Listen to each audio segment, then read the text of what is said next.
Estoy orgulloso de él, sé que cuando sea mayor pues se verá y estará. ফ্রান্সকে হারিয়ে বিশ্বকাপ ফাইনালে উঠে আর্জেন্টিনা ও মেসিকে নিয়ে কি বলেন স্পেনের তারকা লামিন ইয়ামাল, যা শুনে অবাক পুরো বিশ্ব।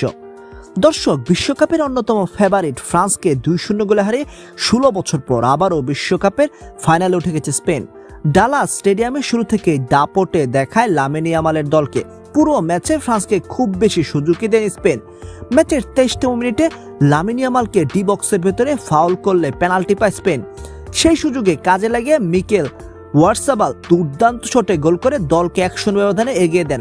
এরপর দ্বিতীয়ার্ধে 58তম মিনিটে দারুণ এক আক্রমণ থেকে স্পেন আরও একটি গোল করে ব্যবধান 2-0 করে ফেলে। এই গোলের পর ফ্রান্স আর ম্যাচে ফিরতে পারেনি। শেষ পর্যন্ত 2-0 গোলে জয়ে বিশ্বকাপের ফাইনালের টিকিট নিশ্চিত করল স্পেন। ম্যাচ শেষে সংবাদ মাধ্যমে স্পেনের তরুণ তারকা লামিন ইয়ামাল বলেন, ফাইনালে উঠতে পেরে আমরা খুব খুশি, কিন্তু আমাদের কাজ এখনো শেষ হয়নি। যদি ফাইনালে আর্জেন্টিনার মুখোমুখি হই তাহলে সেটি হবে বিশ্বের সবচেয়ে কঠিন ম্যাচগুলোর একটি। মেসিকে নিয়ে ইয়ামাল বলেন, লিওনেল মেসি ফুটবল ইতিহাসের সেরাদের একজন, তাকে আমি অনেক সম্মান করি। মেসির মতো খেলোয়াড়দের বিপক্ষে খেলতে পারা যে কোনো ফুটবলারদের জন্য বড় সম্মানের।